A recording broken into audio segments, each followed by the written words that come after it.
Okay and hello everyone, जय हिंद। सब बच्चों का स्वागत है कैडेट डिफेंस एकेडमी के ऑनलाइन प्लेटफॉर्म पर। चलिए बेटा, तो हम क्वेश्चन की बात करते हैं। इससे पहले हमने एनडीए 1 2021 का ये थर्ड पार्ट है और इससे ओवरऑल पहले वाले पार्ट ओवर कवर हो चुके हैं। उन वीडियोस को अगर देखना है तो प्लेलिस्ट में चले जाइए, प्लेलिस्ट आपको मिल जाएगी कैडेट डिफेंस एकेडमी के यूट्यूब चैनल पर। तो हम बात करते हैं इस क्वेश्चन की। इसने कहा कि ए और B is the centre and C is the radius of the circle. भाई सर्कल ये दे रखा है, इस सर्कल का अगर मुझे सेंटर निकालना है तो सिंपल सी बात होती है, एक्स के कोफिशिएंट का आधा कर दो। ठीक है, आधा कर देंगे 1 और साइन प्लस है तो माइनस बना दो। इसका भी वाई के कोफिशिएंट का आधा कर दो तो 3 हो जाएगा, साइन प्लस का तो नेगेटिव बना दो। ये मेरे पास वैल्यू आ गई सेंटर की वैल्यू, तो ए और बी मिल गया। सी रेडियस, सीधा बोला सी रेडियस है। रेडियस कैसे निकालते हैं? अंडर रूट 1 का स्क्वायर 1 कर दो, 3 का स्क्वायर 9 कर दो और माइनस कांस्टेंट वैल्यू जो इसमें होती है इक्वेशन में 1, उसको माइनस कर दो, ये कट जाएगा आपस में। सी की वैल्यू मेरे पास 3 आ गई। कंडीशन क्या पूछ रहा है हमसे? पूछ रहा है कि इन तीनों का सम करना है स्क्वायर करके। ए का स्क्वायर 1 आ जाएगा, बी का 3 का स्क्वायर 9 हो जाएगा और फिर सी का वैल्यू भी 3 है, 3 का स्क्वायर 9 हो जाएगा। 9 9 18 1 19, यानी कि ऑप्शन नंबर ए इसका राइट आंसर बन जाएगा। बहुत सिंपल सा क्वेश्चन था, बच्चों वाला क्वेश्चन था, कोई दिक्कत नहीं। आगे बढ़ जाते हैं, नेक्स्ट क्वेश्चन की बात करते हैं जी। चलो भाई यहां देखो, इस क्वेश्चन हमसे क्या कहा, क्या कह रहा है ये क्वेश्चन? इसने कहा 1 - 1 2 and 2 1 - 1 are the end point of diameter. भाई कोई एक स्पेयर है, कोई एक गेंद समझ लो आप, ठीक है ना। उस गेंद के बीचों बीच में एक ऐसी डायमीटर ड्रॉ हो रखा है। डायमीटर हमेशा सेंटर से होकर जाएगा, ध्यान रखेंगे, और उसके एंड पॉइंट हमको दे रखे हैं। तो हमसे पूछ रहे हैं कि उसमें एक तो वैल्यू आती है u v एंड w, जो इस इक्वेशन के अंदर u v w है, इन तीनों का सम क्या होगा। एक्चुअल में अगर इक्वेशन ये है तो यहां पर जो u है और जो v है और जो w है, ये होती है हमारे पास सेंटर पॉइंट। क्या होता है हमारे पास? ये होता है सेंटर पॉइंट। अगर सेंटर पॉइंट ये है, हर एक चीज समझना ना, मान लीजिए गेंद है, उसके डायमीटर के एंड पॉइंट दे रखे हैं, तो इनका मिड पॉइंट ही तो सेंटर होगा ना। इनका मिड पॉइंट तो सेंटर होगा, यानी कि इनका मिड पॉइंट कैसे निकालूंगा? 2 और 1 3, तो 3/2 हो जाएगा और 1 में से 1 जाएगा 0 हो जाएगा। 2 और 1 कितना हो जाएगा? 1 हो जाएगा, तो 1/2। ये मेरे पास सेंटर वाले पॉइंट आ गए। यानी कि मेरे पास सेंटर के पॉइंट, और सेंटर के पॉइंट किसको रिप्रेजेंट करते हैं? -u -b -w, ये होते हैं सेंटर के पॉइंट। तो अगर u की वैल्यू 3/2 है, मतलब -u की वैल्यू इतनी है, तो हमसे पूछ रहा है u v w को ऐड करना है। तो u की वैल्यू कितनी हो जाएगी भाई? माइनस के 3/2 हो जाएगी। v की वैल्यू कितनी हो जाएगी? 0 ही रहेगी, वो तो प्लस माइनस कुछ फर्क नहीं पड़ेगा।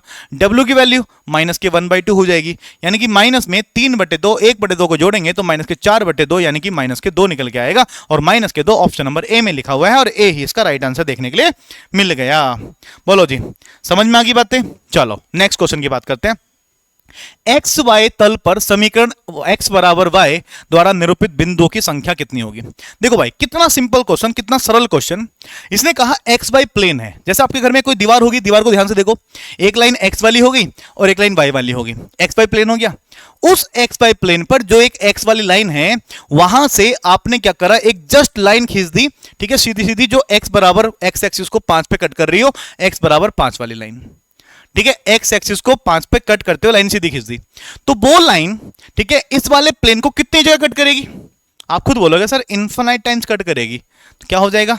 Infinitely many. कितने बिंदु उन जो कट कर रही होगी, कितने बिंदुओं पर टच कर रही होगी, ठीक है, तो भाई वो इनफाइनाइट पॉइंट्स पे टच कर रही होगी, तो इसका आंसर क्या हो जाएगा? इनफाइनाइटली मैनी हो जाएगा। तो ये मेरे पास राइट आंसर देखने के लिए मिला। नेक्स्ट, एलिमेंट दे रखा है 2x - 3y + 6z + 4 बराबर 0 है। अभिलंब की दिक् कोष्ठिया है। इतना हमसे पूछ रहा क्या होगा। अगर ये मेरे पास प्लेन है, तो प्लेन ये है, तो ये होगा a की वैल्यू, ये हो जाएगा b का वैल्यू, ये हो जाएगा c का वैल्यू। और मुझे तो एलिमेंट चाहिए ना, और एलिमेंट अगर मुझे चाहिए तो मैं देखता हूं कि l का वैल्यू पहले हम क्या निकालते हैं? √a² + b² + c² निकालने। इससे क्या होगा? इससे मेरे पास l निकालने के लिए a डिवाइड बाय समथिंग लिखना पड़ता है, b में भी लिखना पड़ता है, c में लिखना पड़ता है, तो बार बार लिखना नहीं पड़ेगा, एक बार निकाल कर डायरेक्टली डिवाइड करना है। देखो भाई 2 का स्क्वायर 4, 3 का स्क्वायर 9, 6 का स्क्वायर 36, 36 4 40 9 49 से आ जाएगा 7। वैल्यू आ गई 7 भाई। तो a का वैल्यू कितना मिल गया? मतलब a का वैल्यू तो 2 था, तो l की वैल्यू कितनी आ गई? 2/7 आ गई। m का वैल्यू कितना आ गया? ये माइनस के 3 है, माइनस के 3/7 आ गई। n का वैल्यू 6/7 आ गई। तो ऐसे तीनों वैल्यूज मिल गई। यहां पर मेरे पास 49 है, यहां पर 7 है, l स्क्वायर करेंगे तो 4/49 हो जाएगा, ठीक है, प्लस के m स्क्वायर करेंगे 9/49 हो जाएगा, और माइनस के n स्क्वायर 36/49 हो जाएगा। ऐसा देखने के लिए मिल जाएगा। 49 जरा बाहर लेके कॉमन काट दो, 7 हो जाएगा 28, प्लस के 9 और माइनस का हो जाएगा 36। ठीक है जी, यहां पर 28 और 9 कितना होता है? 37 - 36, इसका मतलब 1, और 1 ऑप्शन नंबर बी में लिखा हुआ है, और बी ही इसका राइट आंसर तैयार है। देखो कितना सरल क्वेश्चन था, बहुत आसान क्वेश्चन, कोई बड़ी बात नहीं। नेक्स्ट पढ़ जाते हैं। इसने कहा कि 1 - 1 2 विद द करेक्शन रेशियोज, यानी कि कोई एक लाइन है जो इन पॉइंट से होकर जा रही है। कोई लाइन इस पॉइंट से होकर जा रही है तो लाइन की equation x minus one divide में डायरेक्शन रेशियो कितना दे रखा है 3, ये इक्वेशन बनती है ऐसे करके y माइनस y1 कितना है माइनस के 1 प्लस 1 हो जाएगा डिवाइड में b का वैल्यू 2 आ जाएगा, z माइनस z1 डिवाइड में कितना c का वैल्यू 2 दे रखा है। और इस पूरे को जरा k के बराबर मान लो, तो यहां से अगर मैं इसकी कंपैरिजन जब इससे करूंगा तो x का वैल्यू कितना आ जाएगा, क्या 3k प्लस 1 हो जाएगा, क्योंकि 3 वहां मल्टीप्लाई करेगा k वहां जाके प्लस हो जाएगा। y का वैल्यू कितना हो जाएगा, क्या 2k माइनस 1 हो जाएगा, बिल्कुल हो जाएगा जी। और z का वैल्यू कितना हो जाएगा, 2k प्लस 2 हो जाएगा, बिल्कुल हो जाएगा। अब उसने कहा कि यहां से x y z की वैल्यू निकाली और ये मीट कर रही है कहां पर, इस प्लेन को, तो यानी कि ये x और y z की वैल्यू इस प्लेन को सेटिस्फाइड करेंगी।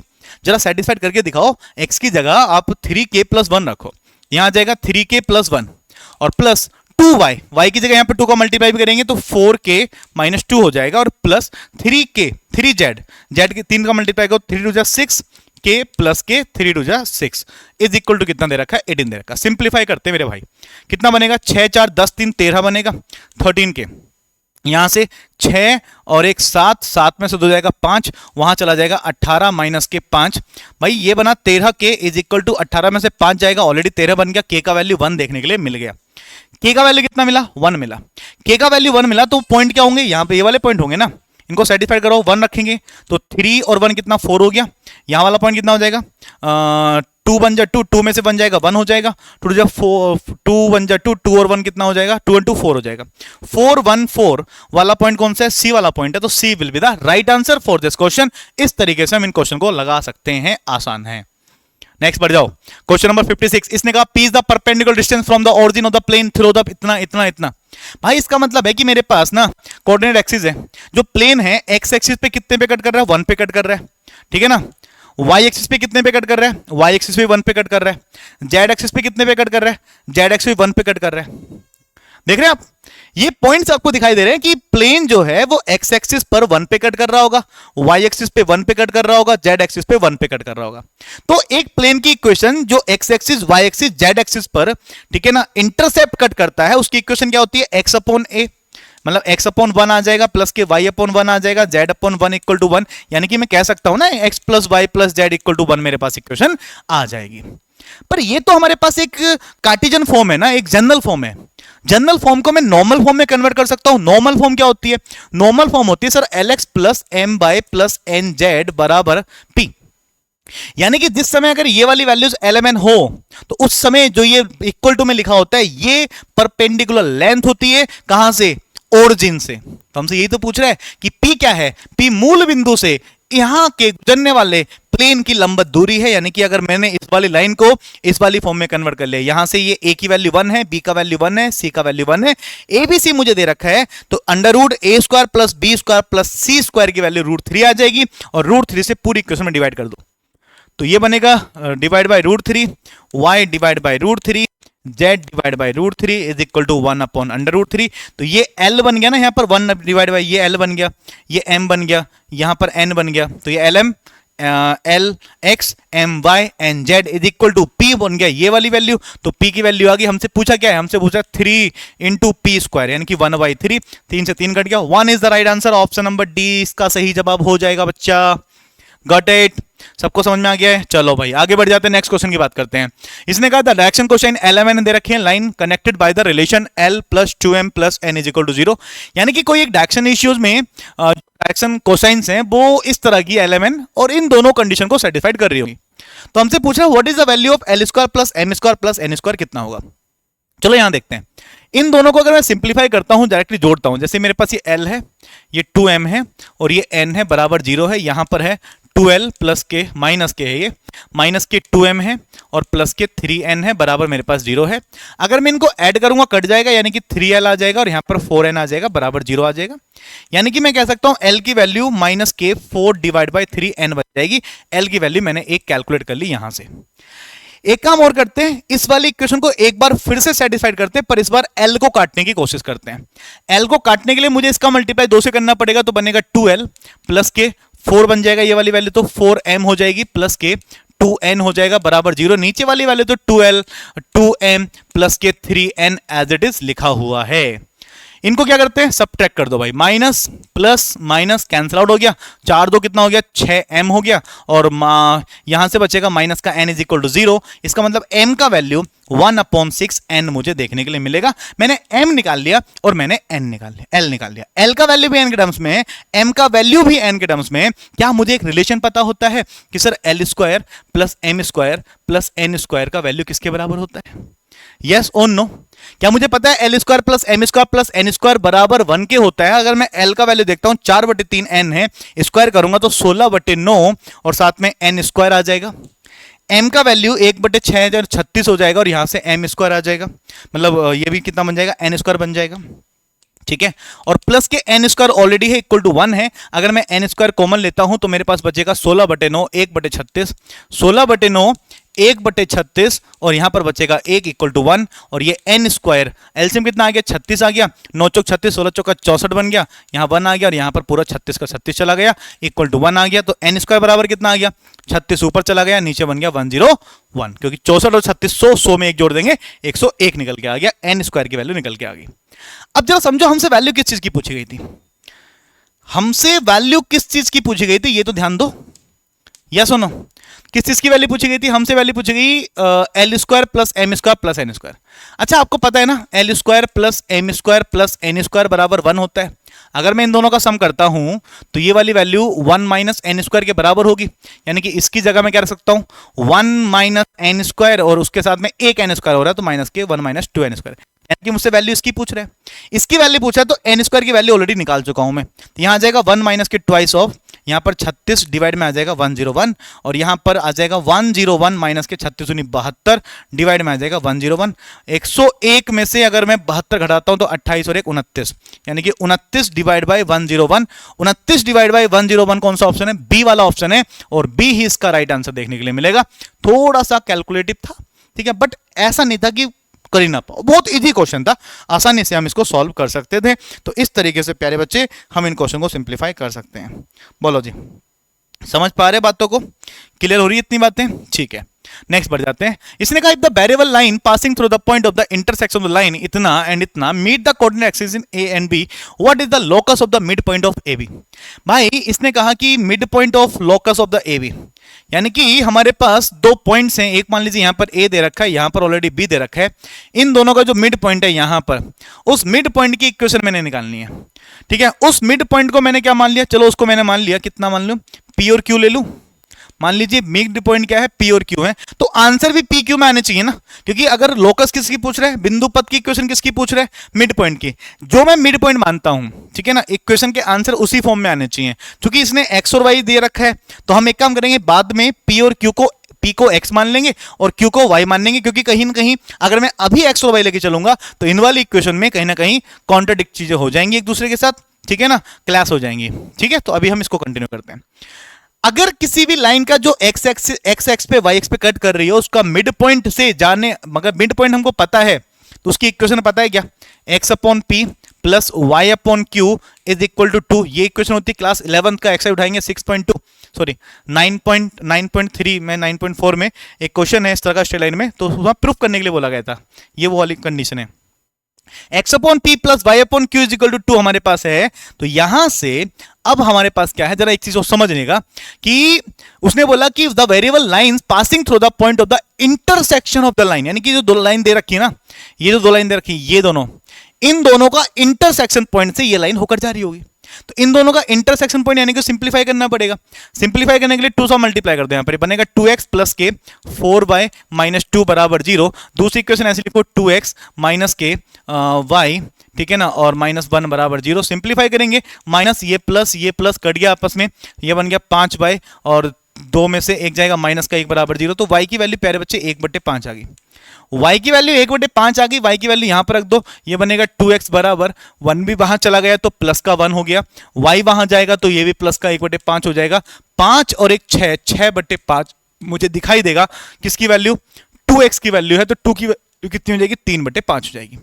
x की वैल्यू आ गई, y की वैल्यू आ गई, यहां रख दो, x की वैल्यू कितनी है, ये 3/5, तो 3/5 p हो गया और y की वैल्यू कितनी आई है 1/5, तो 1/5 और q हो गया इक्वल टू मेरे पास 2 आ गया।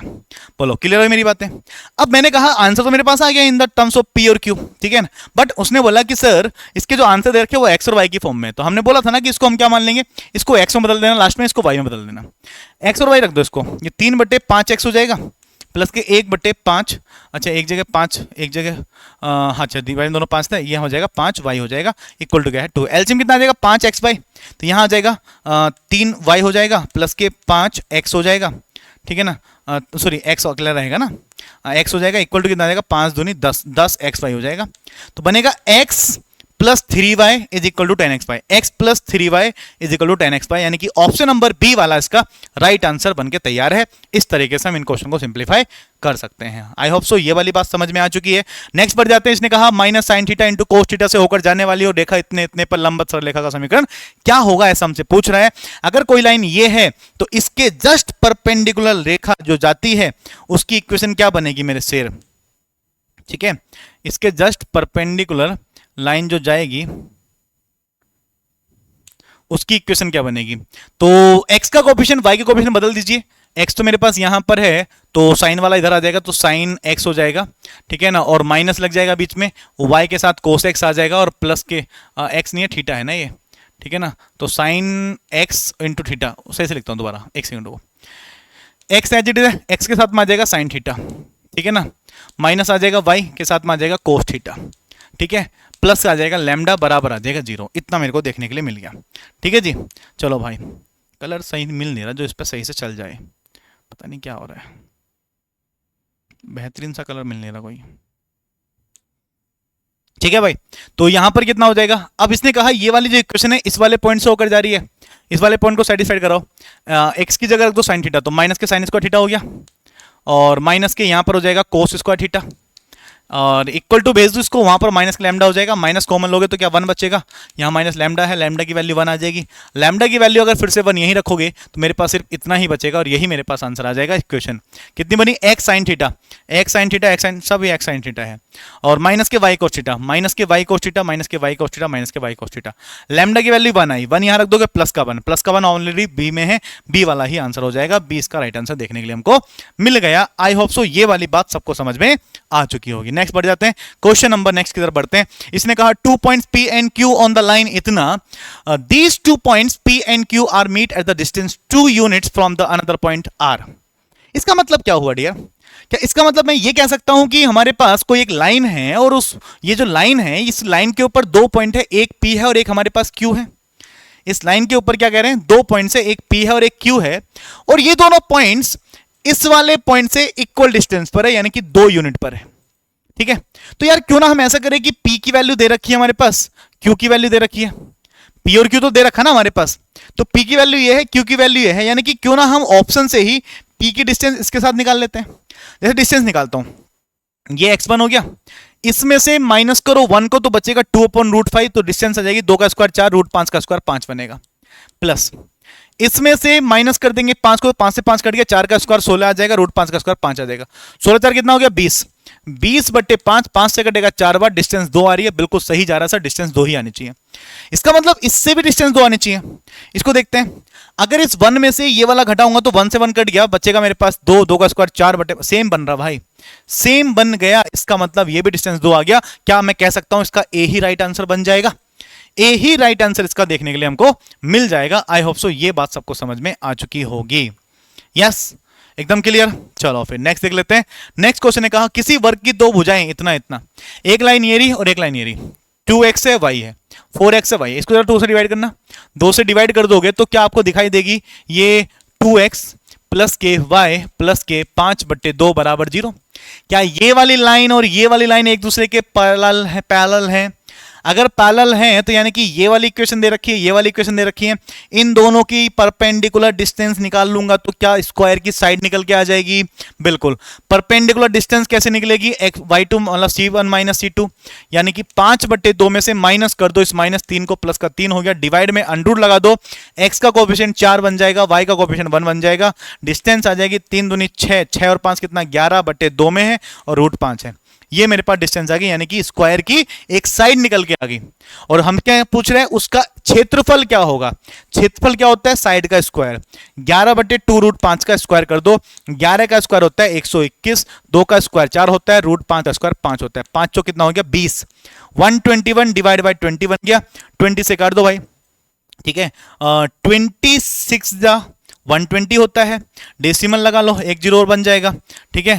तो 10 आ गया, एक जीरो लगा लो, 100 हो जाएगा, 25 जा, ठीक है, 20 पंजे 100, 25 जा 6.05। ऑप्शन नंबर ए वाला राइट आंसर जा रहा है, तो ए इसका राइट आंसर देखने के लिए हमको मिल गया। आई होप सो ये वाली बातें सबको समझ में आ रही होंगी, कोई दिक्कत वाली बात नहीं है। आगे बढ़ते नेक्स्ट क्वेश्चन की तरफ। इसने कहा ABC is a triangle with इतना mid point of the side AB. देखो भैया ये बहुत सिंपल क्वेश्चन आते हैं 2D 3D में।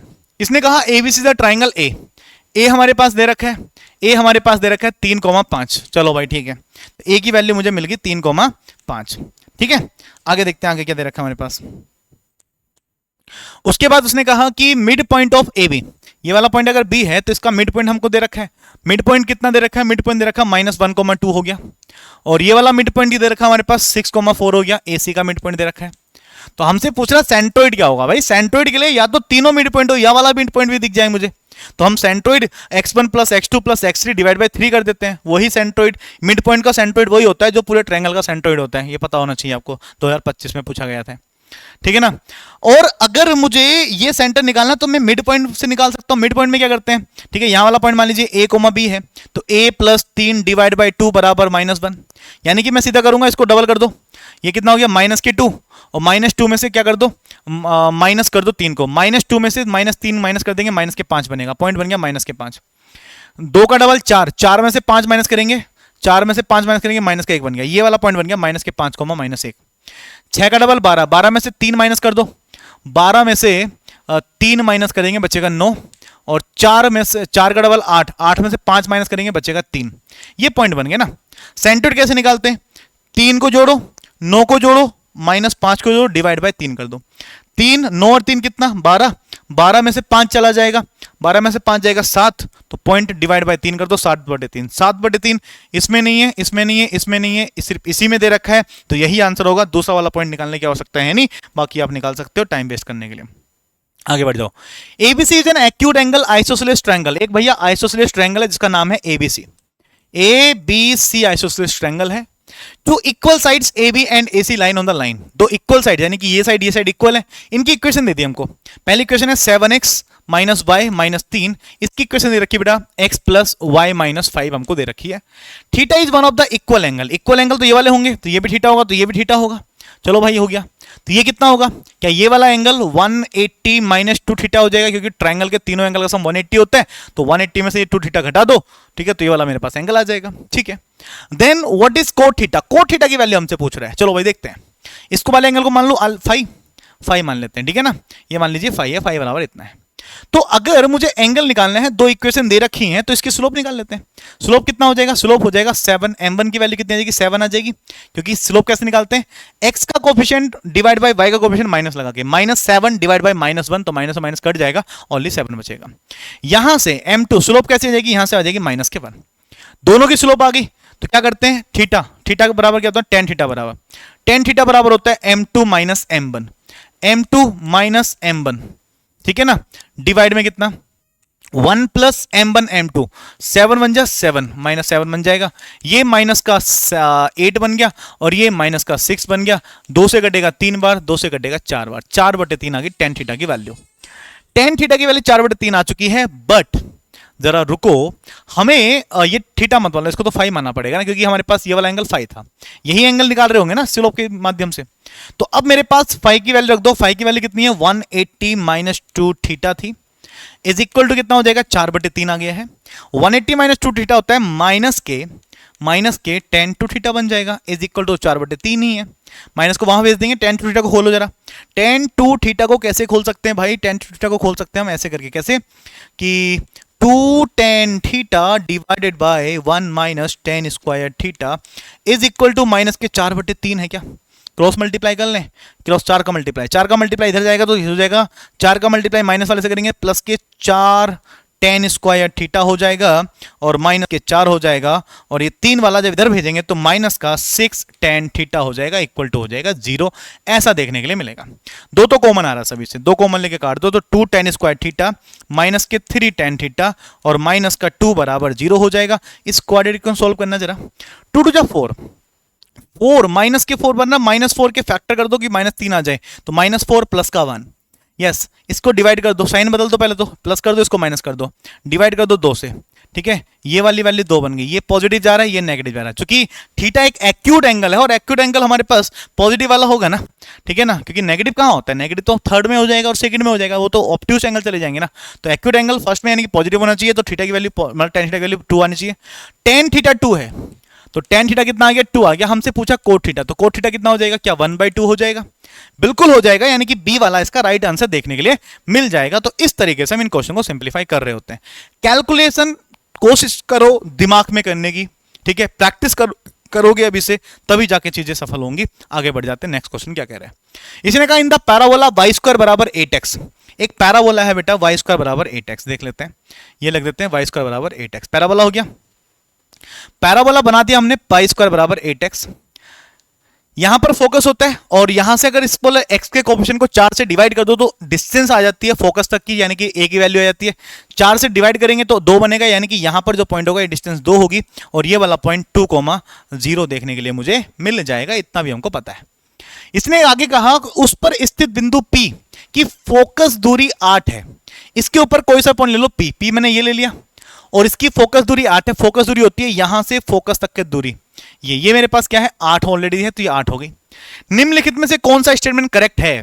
इसने कहा कोऑर्डिनेट P कैन बी इतना, क्या कोऑर्डिनेट P 6,4√3 हो सकता है? देख लेते हैं इसको। अगर ये वाला पॉइंट 6,4√3 है तो इसके वाले पॉइंट की और इस वाले पॉइंट की डिस्टेंस 8 आनी चाहिए। डिस्टेंस निकाल दो भाई, 6 में से 2 जाएगा तो 4 का स्क्वायर 16 बनेगा और इसमें से 0 जाएगा, 0 यही बचेगा। 4 का स्क्वायर 16 और 3 का स्क्वायर √3 का स्क्वायर 3, 16 3 48, 48 और 16 कितना हो जाएगा 64, 64 आ जाएगा 8। बिल्कुल सही बात है भाई, 8 निकल के आ गई, यानी कि स्टेटमेंट को करेक्ट है, 8 निकल के आ गई। अब उसने कहा perpendicular distance of P from the directrix. Directrix यहां होती है, डायरेक्ट्रिक्स से अगर परपेंडिकुलर डिस्टेंस डाल दी जाए ये वाली लेंथ, तो क्या ये वाली लेंथ भी 8 होगी? भाई पैराबोला की ये तो प्रॉपर्टी पूछने की कोशिश कर रहा है हमसे। पैराबोला की डायरेक्ट प्रॉपर्टी होती है कि ये लेंथ और ये लेंथ का जो रेशियो होता है वो ऑलरेडी 1 होता है, और रेशियो अगर 1 मतलब रेशियो 1 है यानी कि ये लेंथ बराबर होगी। यही तो इसेंट्रिसिटी भी होती है। इसका मतलब ये बिल्कुल स्टेटमेंट करेक्ट है। Both 1 and 2 is the right answer for this question. आगे बढ़ो, नेक्स्ट क्वेश्चन हमसे क्या कहा, what is the eccentricity of the ellipse of the angle between the straight line joining the foci and the extremity of the minor axis. इसे हमारे पास पहले बात कर रहे हैं किसके बारे में, इलिप्स के बारे में। तो एक इलिप्स बना लेते हैं भाई, चलो एक इलिप्स बन गया। इलिप्स के फोकस यहां पर होते हैं, ठीक है ना। और क्या बोल रहा है, what is the eccentricity of the ellipse, the angle between the straight line joining the foci. Foci को कोई स्ट्रेट लाइन ऐसे जोड़ रही होगी और extremity of the minor axis, minor axis के साथ एक्सट्रीमिटी कितना बन रहा है 90। ये एंगल कितने का 90 डिग्री का एंगल बन रहा है, 90 का एंगल बन रहा है, ठीक है। तो हमें क्या करना है, उत्केंद्र ई निकालना है भाई। ई क्या होता है, ई बराबर होता है एक्चुअल में √a² - b² divide by a², ऐसा होता है। इसकी जरूरत पड़ेगी यूज कर लेंगे। और क्या क्या है इस ट्रायंगल को, मैं अंदर वाला ट्रायंगल बन रहा है इसको ट्रायंगल को यहां उठा के रख दूं तो यहां पर 90 है। 90 के सामने वाला है distance between foci. Distance between foci होती है 2ae, होता है कि नहीं होता है। ये वाला पॉइंट कितना है, ये वाला पॉइंट है ae, 0 और ये वाला पॉइंट है -ae, 0। जो डिस्टेंस इसके बीच की आएगी वो डिस्टेंस इसके बीच की आएगी। यहां से यहां की डिस्टेंस कितनी हो जाएगी, ये डिस्टेंस होती है b वाली, ठीक है। तो यहां पर आ जाता है मेरे पास 0,b। 0,b से डिस्टेंस निकाल लो इसकी, √0 में से ये घटाएंगे तो ये बचेगा a² और प्लस के b²। डिस्टेंस यही डिस्टेंस इसकी है तो यही डिस्टेंस इसकी आएगी, क्योंकि दोनों इक्वल डिस्टेंस पे सेंटर के साथ देख सकते हो। तो यहां से डिस्टेंस दोनों की बराबर आएगी, यानी कि जो डिस्टेंस इसकी है वो डिस्टेंस इसकी है और डिस्टेंस ये रही। तो यहां पर हम क्या लगा सकते हैं, पाइथागोरस भी तो यूज कर सकते हैं। By using the Pythagoras theorem ये मेरे पास इसका स्क्वायर जाएगा 4a² बराबर, इसका स्क्वायर करूंगा तो यानी कि ये वाला वैल्यू आ जाएगी अंदर वाली, इसका स्क्वायर करूंगा ये वाली आ जाएगी, यानी ट्वाइस हो जाएगा, ट्वाइस ऑफ a², अलग अलग दो, प्लस ट्वाइस ऑफ b² बन जाएगा। तो ये वाला इधर चला जाएगा, इधर आएगा कितना हो जाएगा, ट्वाइस ऑफ a² बचेगा, इक्वल टू बचेगा ट्वाइस ऑफ b²। 2 से 2 कट गया तो b² की वैल्यू आ गई, b² की वैल्यू यहां रख दो यार, इधर भी स्क्वायर कर दो ना, तो ई स्क्वायर बराबर हो जाएगा ए स्क्वायर। ए स्क्वायर की वैल्यू तो ए स्क्वायर रखो, बी स्क्वायर की जगह मैं रख सकता हूं ए स्क्वायर एंड डिवाइड में तो ऑलरेडी ए स्क्वायर है, ए स्क्वायर कॉमन लेके काट दूंगा, यहां पर बचेगा मेरे पास कितना, ई स्क्वायर बराबर 1 माइनस ई स्क्वायर, और ई स्क्वायर इधर चला जाएगा तो बन जाएगा 2 ई स्क्वायर बराबर 1, और ई स्क्वायर बराबर मेरे पास 1/2 दिखाई देगा, और वैल्यू ऑफ ई आ जाएगी 1/√2, और 1/√2 ऑप्शन नंबर डी में लिखा हुआ है, डी वाला राइट आंसर यहां पर बनके तैयार है। Got it. तो इस तरीके से प्यारे बच्चे हम इन क्वेश्चन को सिंप्लीफाई कर सकते हैं। नेक्स्ट ने क्या कहा, लेट ए हमको दे रखा है, बी हमको दे रखा है, तो हमसे कह रहा है मान लीजिए ए हमारे पास है, बी हमारे पास है, तो ये वाली वैल्यू पूछ रहा है अल्फा बीटा गामा का मान किसके बराबर हो जाएगा। अल्फा बीटा गामा यहां से दे रखा है। एक्चुअल में बता देता हूं, ये क्वेश्चन यूपीएससी ने रॉन्ग क्वेश्चन दिया था। एक्चुअल में छोटी सी मिस्टेक थी, या तो हमसे यहां पर alpha minus beta plus gamma पूछ लेता तो आंसर करेक्ट हो जाता, या फिर यहां पर हमारे पास प्लस बीटा कर देता तो आंसर करेक्ट हो जाता, बाकी सब कुछ नहीं था, बाकी रॉन्ग था। क्या होगा जरा देख लेते हैं। जैसे कि मेरे पास ए मेरे पास ये है ऑलरेडी, बी मेरे पास ये है, हमारे पास हमसे कह रहा है ए क्रॉस बी क्रॉस ए।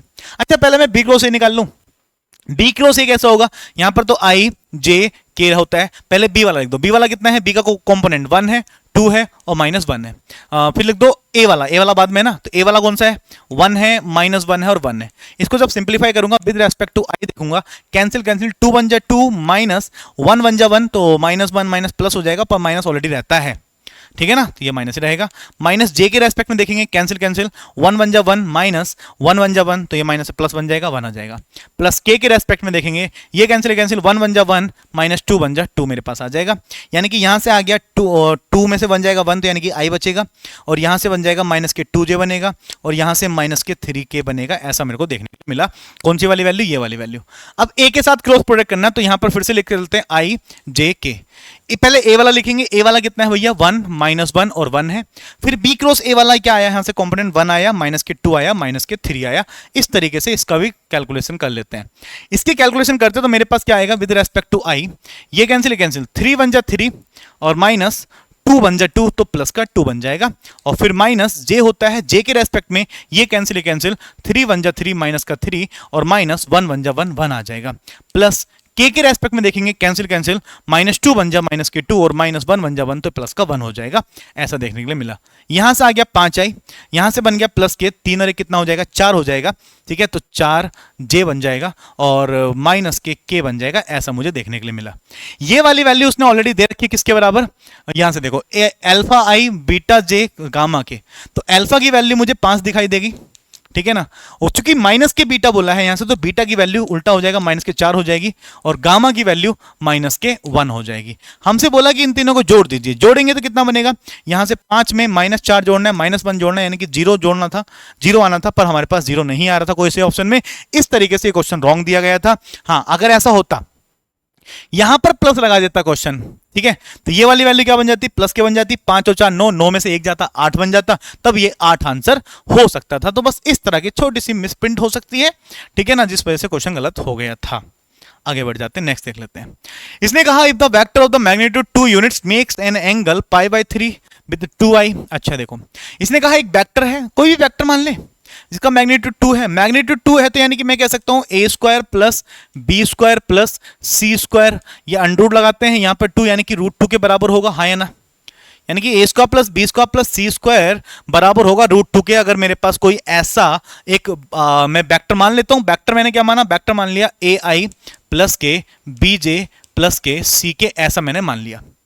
अब इसने कहा कि वो जो वेक्टर है वो अगर 2i के साथ मल्टीप्लाई करेगा तो एंगल π/3 बनेगा। एंगल π/3 मतलब एंगल का फॉर्मूला होता है cos थीटा बराबर, यानी cos 60, cos 60 का वैल्यू 1/2 बनेगा। ऊपर क्या होगा, ये वाला वेक्टर हमारा 2i के साथ मल्टीप्लाई करेगा तो आई वाला कितना हो जाएगा, 2a हो जाएगा, डिवाइड में कितना, इसका स्क्वायर लिख देंगे, इसका स्क्वायर तो √2 है हमारे पास, अच्छा मतलब इसका मॉडुलस का स्क्वायर होता है ना, तो यानी कि 2 वैल्यू हो जाएगी, तो 2 आ गया, और इसका मॉडुलस कितना आ जाएगा, इसका मॉडुलस फिर 2 आ जाएगा, यानी कि 2 से 2 कट गया, इस बार 2 से 2 कट गया, तो a का वैल्यू मेरे पास 1 आ गया। a का वैल्यू 1 है क्या, चारों ऑप्शन में a का वैल्यू 1 है, क्योंकि इससे देख सकते हैं ना, कंपोनेंट पूछ रहा होगा, इससे इसके घटक क्या है, ठीक है, कंपोनेंट्स क्या है, कंपोनेंट्स में i के कंपोनेंट में कौन आया, i के कंपोनेंट में a आएगा, तो a का वैल्यू 1 आ रहा है, 1 आ रहा है भाई। दूसरी बात करते हैं, दूसरी बात उसने कहा कि π/4 है विद j के 3j के साथ, π/4 होता है 1/√2 इज इक्वल टू, ऊपर क्या होगा इसका मल्टीप्लाई हम 3j के साथ करेंगे तो i और k वाला 0 हो जाएगा, बचेगा 3b बचेगा, 3b बचेगा, डिवाइड में हो जाएगा मेरे पास इसका रूट b वैल्यू 2 आ जाएगी और वहां से माइनस 3 आ जाएगा, 3 से 3 कट गया ऑलरेडी, b का वैल्यू आ जाएगा 2 डिवाइड बाई √2 और √2 से 2 करता है √2 टाइम्स b का कंपोनेंट कितना आ गया बेटा √2 देखने के लिए मिलेगा। b का कंपोनेंट √2 यहां पर हो सकता है या फिर यहां पर हो सकता है, यानी कि ये तो कैंसिल हो गया, ये कैंसिल हो गया, सिर्फ एक ऑप्शन बचा है या तो 1 या फिर -1, यानी कि a और d में। तीसरा वाला उसने क्या कहा, उसने कहा कि एक्यूट एंगल थीटा, इस बार हमारे पास सिर्फ एक्यूट एंगल थीटा दे रखा, यानी कि कोस थीटा मुझे ऐसे ही रखना पड़ेगा, ठीक है, विद 4k होगा तो यहां पर 4c हो जाएगा, डिवाइड में यहां पर तो मेरे पास 2 ही आएगा और यहां पर मेरे पास 4 आ जाएगा, ऐसा देखने के लिए मिल गया, ठीक है। वैल्यूज निकाल लेते हैं, क्योंकि मुझे ये वाली वैल्यूज तो पता है ना, a का वैल्यू, b का वैल्यू आ गया, c का वैल्यू निकाल लो यहां से, a का वैल्यू कितना आ गया 1 आ गया, b का वैल्यू कितना आ गया √2 का स्क्वायर 2 बनेगा, c स्क्वायर बराबर कितना हो जाएगा √2 हो जाएगा क्या, यस और नो, यहां से वैल्यू निकल के आ जाएगी ना, ठीक है। c की वैल्यू भी रख दो यहां पर, ये कितना बन गया, चलो यहां पर इसको रहने देते हैं, ठीक है, और c की वैल्यू भी रख देते हैं, तो ये बन गया 2 और 1 3 प्लस c स्क्वायर, c की वैल्यू एक्चुअल कितनी बनेगी, ये कटेगा इससे, यहां हटेगा तो ये बन जाएगा ट्वाइस ऑफ मतलब कोस स्क्वायर मतलब कोस थीटा, तो यहां बन जाएगा 4 कोस स्क्वायर थीटा मुझे देखने के लिए मिलेगा, इज इक्वल टू कितना मेरे पास है √2 देखने के लिए मुझे मिल रहा था, यस और नो, ठीक है ना। अच्छा ये √2 क्यों लिखा होगा, मैंने गलती से लिखा होगा ना, यहाँ रूट तो यहाँ होता है तो वहां पर ये 4 बनेगा, बार बार गलती से लिख दिया, कोई दिक्कत नहीं, चलो ठीक है, √2 नहीं था वो 4 था भाई, कितना था ये 4 था, पूरे क्वेश्चन में मैं √2 लिखता हुआ आ रहा था, ठीक है, गलती से वो 4 होना था, ठीक है भाई, ये हटा दो इसको, कितना बना मेरे पास, ये बन गया 4, ठीक है। तो 4 में से 3 जाएगा तो 1 बचेगा, यानी कि 1/4 यानी कि 1/2 आ जाएगा, तो कोस थीटा की वैल्यू कितनी आ गई प्यारे बच्चे, कोस थीटा की वैल्यू 1/2 आ गई, कोस थीटा की वैल्यू 1/2 आ गई है, ठीक है, तो 1/2 यहां रख देंगे तो c की वैल्यू आ जाएगी, ये 1/2 आ गया बराबर c/2 आ गया, 2 से कट जाएगा, c का वैल्यू 1 आ रहा है पॉजिटिव, और 1 हमारे पास ऑप्शन नंबर ए में है, तो ए वाला राइट आंसर हो जाएगा, बाकी कोई राइट आंसर नहीं है, a is the correct answer for this question. Next question की बात करते हैं, नेक्स्ट क्वेश्चन हमसे क्या कह रहा है, इसने कहा consider following respect the moment of the force about the point is the independent of the point of the application, किसी बिंदु के परितः बल आघूर्ण बल लगने वाले बिंदु पर निर्भर नहीं करता, भाई करता है यार, नहीं करता, हाँ नहीं करता, बिंदु पर निर्भर नहीं करता, सही बात है। The moment of the force about the line is a vector quantity, ऐसा लग रहा फिजिक्स का क्वेश्चन डाल दिया, फिजिक्स का ही है बस, ठीक है, किसी रेखा के परितः बल आघूर्ण एक सदिश राशि है, अदिश राशि होती है ना, रॉन्ग है, one only is the right answer, ये पूरा फिजिक्स डाल दिया इसमें, ठीक है, फिजिक्स वाले बच्चे रिलेट कर सकते हैं इस चीज को। चलो for any vector R what is this, भाई किसी वेक्टर आर के बारे में पूछो, आर की वैल्यू क्या होगी, तो एक काम करते हैं, आर को कुछ मानना पड़ेगा ना, आर को कोई वेक्टर में ले लो, क्योंकि आर के बारे में कुछ नहीं बोला, उसका मॉडुलस कितना होना चाहिए, क्या होना चाहिए, कोई कंडीशन नहीं है, आर की वैल्यू मैंने मान ली, चलो आई वेक्टर मान लिया, आर की वैल्यू आई है, यहां देखना जरा आई डॉट आई कितना 1 हो जाएगा, और आई क्रॉस आई कितना 0, ये बन गया 0, यहां पर आर डॉट, ठीक है ना, यहां से कितना हो जाएगा, ठीक है, यहां से कितना बन जाएगा मेरे पास आर डॉट जे, यानी कि आई डॉट जे कितना हो जाएगा 0, ये 0 बन गया, ये भी 0 बन गया, पूरा कितना बन गया 0 बन गया, 0 ऑप्शन नंबर ए में दे रखा है, 0 vector is the right answer, यानी कि ये मेरे पास बिल्कुल सही जवाब देखने के लिए मिल जाएगा। यस माय डियर, क्लियर है, आगे बढ़ जाते हैं। इसने कहा ए और B are the two vector of the magnitude 4 inclined an angle 30 degree, pi by 60 degree, and what is the angle between A and A into B. भाई इसने कहा कि ए और बी टू वेक्टर्स है, magnitude इनका दे रखा है, तो ए का मैग्नीट्यूड दे रखा है हमारे पास कितना भैया 4, और एज इट इज बी का मैग्नीट्यूड भी 4 ही दे रखा है, ऐसा मैंने लिख दिया, ठीक है। At an angle pi by 3, angle दे रखा, तो एंगल कैसे निकालेंगे, एंगल निकालेंगे cos theta, cos theta, theta की वैल्यू दे रखी पाई बाय 3, तो कोस 60 की वैल्यू तो 1/2 होती है, डायरेक्टली 1/2 देता हूं, ऊपर क्या करते हैं vector A dot vector B हो रहा होता है, नीचे उनका मॉडुलस, ए का मॉडुलस 4 होगा और इसका मॉडुलस भी 4 होगा, ऐसे तो हम कर रहे होते हैं, तो ये मेरे पास चीजें आ गई हैं। यहां से ये 16/2 यानी कि 8, तो यानी कि vector A dot vector B तो मेरे पास दिख गया भैया 8 निकल के आ गया है, पहली बात ये हो गई है। आगे बोल रहा है what is the angle between A and A in minus B, अगर इनके बीच का एंगल निकालना है तो मैं कोस फाई अगर बोल रहा हूं तो कोस फाई बराबर या कोस थीटा बराबर, मेरे पास एंगल तो निकालना ना ऑलरेडी, कितना हो जाएगा vector A dot vector A minus B हो जाएगा, एंड डिवाइड में, ठीक है, वेक्टर ए का मॉडुलस और modulus of vector A minus B, यानी कि अगर मैं a का मल्टीप्लाई a से करूंगा तो a डॉट a तो मेरे पास कितना बन जाएगा, a के मॉडुलस का स्क्वायर बन जाएगा, और a डॉट b हमारे पास ऑलरेडी निकाल दिया मैंने 8, पर यहां से a का मॉडुलस दे रखा है और a माइनस b का मॉडुलस निकालने की आवश्यकता है।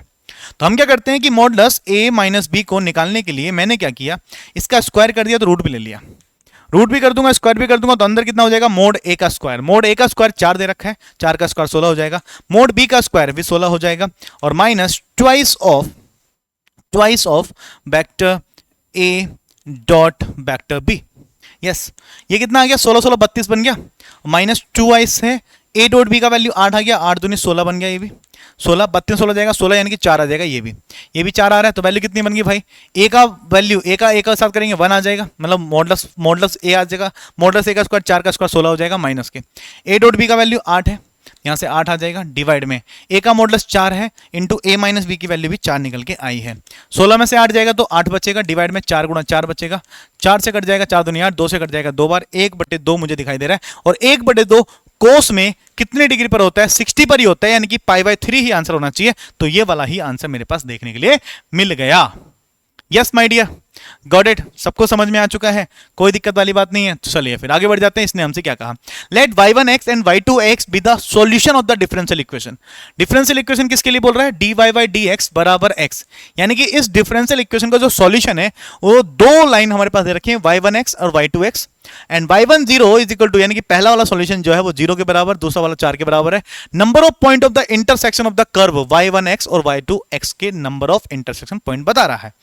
अगर मैं इसको देखता हूं तो मैं यहां पर dy मेरे पास यहां पर है, वहां पर x था, तो यहां पर x के साथ में dx लेके चले गए, दोनों को इंटीग्रेट कर दिया सॉल्यूशन, मतलब जनरल सॉल्यूशन निकालने के लिए। यहां हो जाएगा y बराबर x का हो जाएगा x² 2 एंड प्लस का हो जाएगा c। ये इक्वेशन मेरे पास आ चुकी है।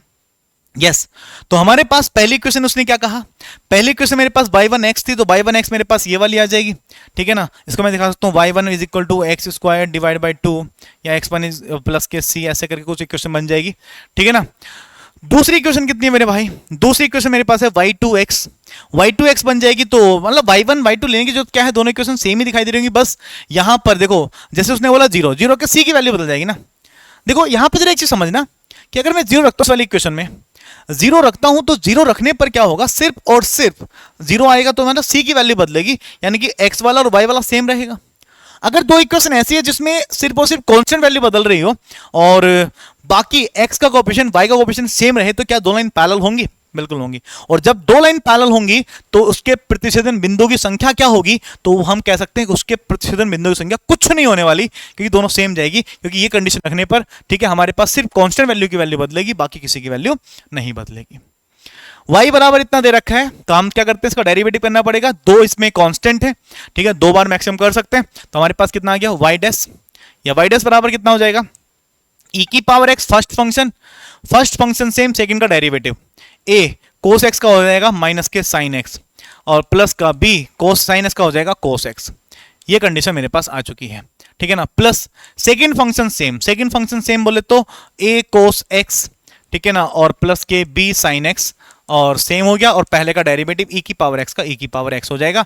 और ये पूरा का पूरा क्वेश्चन क्या वही दिखाई दे रहा है जो क्वेश्चन था, तो यानी कि ये वाली वैल्यू पूरी y के बराबर थी, और इस y को मैं वहां लेके जा सकता हूं, y को यहां लेके जाऊंगा, एक बार फिर से डेरिवेटिव करूंगा, इसका डेरिवेटिव डबल टाइम्स हो जाएगा, माइनस में y आया, y का डेरिवेटिव y1 हो जाएगा, इज इक्वल टू इसका डेरिवेटिव दोबारा करेंगे, फर्स्ट फंक्शन सेम, e की पावर x सेम, सेकंड का डेरिवेटिव यानी कि माइनस के a है, साइन x का हो जाएगा cos x, ठीक है ना, और कोस का माइनस होता है b sin x मेरे पास बन जाएगा, ठीक है, इतना मेरे पास बन गया। प्लस सेकंड फंक्शन सेम, यानी कि माइनस a sin x और प्लस के b cos x सेम रहेगा, और पहले का डेरिवेटिव e की पावर x देखने के लिए मिल जाएगा।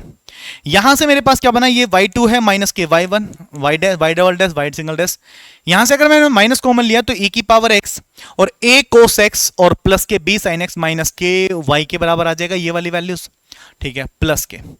यहां पर देख सकते हैं कि अगर मैं इस वाली वैल्यू को ध्यान से देख रहा हूं तो ये वाली वैल्यूज और ये वाली वैल्यू सेम है, इसका मतलब क्या है, ये वाली वैल्यू वहां चली जाएगी, वहां चली जाएगी, तो ये वाली हो जाएगी y डैश माइनस y के बराबर है, ये वाली पूरी वैल्यूज।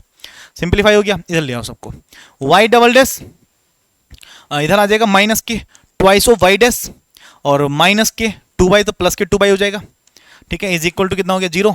कंडीशन क्या बनी, इसको लिख सकता हूँ D square Y upon D X square minus K 2 D Y by D X हो जाएगा और प्लस के 2 वाई बराबर 0। ऐसा इक्वेशन बताओ कहाँ है, D square Y by D X square minus K 2 D Y by D X plus K 2 Y C वाले option में दे रखा है और सी इसका राइट आंसर देखने के लिए मिल गया। आई होप ये वाली बात भी क्लियर हो गई होगी। इसने कहा एफ एक्स दे रखा है, जी एक्स दे रखा है, इस प्रकार की एफ जी एक्स बराबर जी जी एक्स। गलत तो नहीं है मुझे क्यों गलत लगा, क्योंकि जी के अंदर जी एक्स है। चलो देख लेते हैं एक बार एफ एक्स, तो एफ और जी एक्स की वैल्यू क्या है, जी एक्स की वैल्यू है मेरे पास सी एक्स प्लस डी, ठीक है, इज इक्वल टू जी दे रखा है, जी के अंदर खुद जी एक्स है है तो सी एक्स प्लस के डी ही मेरे पास आ जाएगा यहां पर। अब क्या करना है, एफ फंक्शन ये है, इसके अंदर मुझे सी एक्स प्लस डी रखना है, यानी कि ए तो एज इट इज रहेगा, यहां आ जाएगा सी एक्स प्लस डी आ जाएगा और माइनस के बी मेरे पास ऑलरेडी है। यहां पर कितना है जी फंक्शन ये है, इसके अंदर मुझे ये रखना है, तो सी मेरे पास एज इट इज है, यहां पर सी एक्स प्लस डी आ जाएगा और प्लस के डी बी मेरे पास देखने के लिए मिलेगा।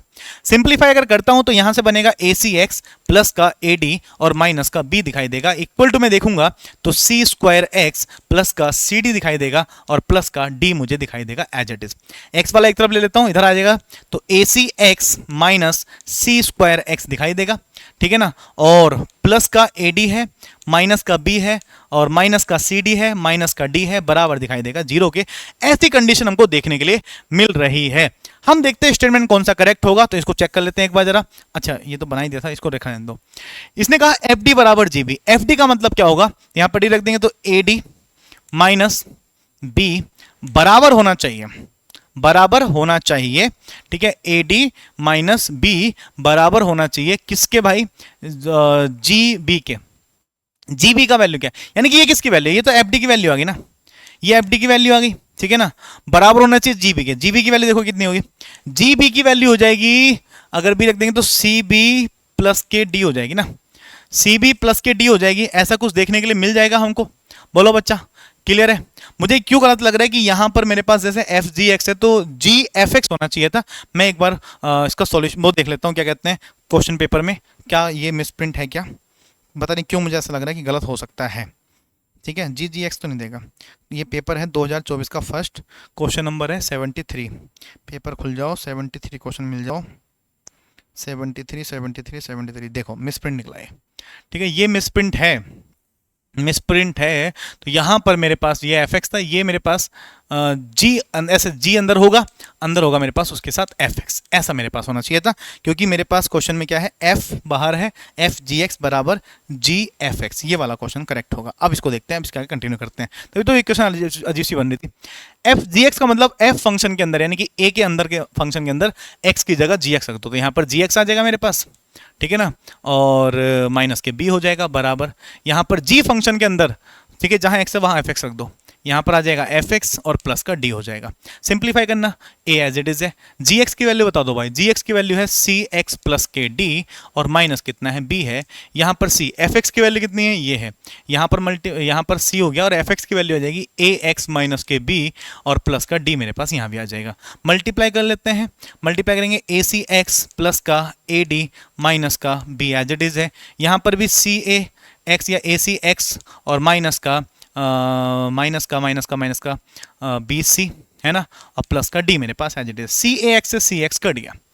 हमसे क्या बोला गया कि एफ डी बराबर, अभी हमने निकाला ए डी माइनस बी है, तो ए डी माइनस बी दिखाई दे रहा है, तो ये मेरे पास एफ डी की वैल्यू निकल के आ गई, ठीक है। ऑप्शन में एफ डी दे रखा, बिल्कुल एफ डी बराबर कितना है जीबी है, तो जीबी की value C D plus D होनी चाहिए, पर मेरे पास C B plus D, C B अगर मैं माइनस कॉमन लेता हूं यहां से तो मेरे पास क्या बनेगा, सी बी यानी कि सी बी माइनस डी बन रहा है, पर ये वाली वैल्यू नहीं बन रही है। तो d और v के साथ एक 2d वाला केस और है, इस वाले केस को भी सिंप्लीफाई करने की कोशिश करते हैं। एक काम करते हैं, ये एफ डी ऐसे रखते हैं, ये माइनस एज इट इज रखते हैं, सी भी एज इट था, इसमें प्लस का d कर दिया और माइनस का d कर दिया, तो माइनस का 2d बन गया। अब आप देखो ये कितना बन गया भाई, बन गया बातें, ये मेरे पास एफ डी है, ये वाली वैल्यू मेरे पास बन जाएगी कितना, जीबी बन जाएगी, तो जीबी इधर आएगा तो प्लस का जीबी हो गया, ठीक है ना, और इस माइनस का मल्टीप्लाई वहां करेंगे तो बराबर में 2d बन जाएगा। यानी कि ऐसा वाला ऑप्शंस कहां देखने के लिए मिल रहा है, तो देखने के लिए मिल रहा है हमारे पास ऑप्शन नंबर डी में, डी वाला इसका राइट आंसर देखने के लिए मिल गया। आगे बढ़ जाते हैं, नेक्स्ट क्वेश्चन की बात करते हैं।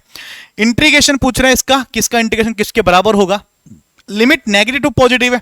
अगर लिमिट नेगेटिव टू पॉजिटिव तो सबसे पहला काम क्या होगा कि इस फंक्शन को देखो, ये इवन है कि ओड है, ये तो स्क्वायर है, यहाँ तो हमारे पास पॉजिटिव जाएगा, यहाँ पर माइनस रखेंगे, साइन माइनस एक्स, माइनस के साइन हो, यहाँ से माइनस आएगा, यहाँ से भी एक माइनस आएगा, माइनस कॉमन लेना पड़ेगा, माइनस बाहर आ जाएगा भाई। यानी कंडीशन बनी कि एफ माइनस एक्स बराबर माइनस एफ एक्स बन जाएगा। अगर ऐसा बन जाता है तो पूरे का इंटीग्रेशन कितना होता है मेरे लाल, 0 के बराबर होता है, यानी कि बी वाला इसका राइट आंसर तैयार है।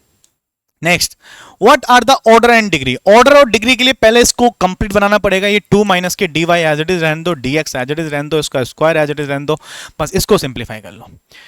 ये 0.6 है, यानी कि डेसिमल हटाऊंगा नीचे 10 बन जाएगा।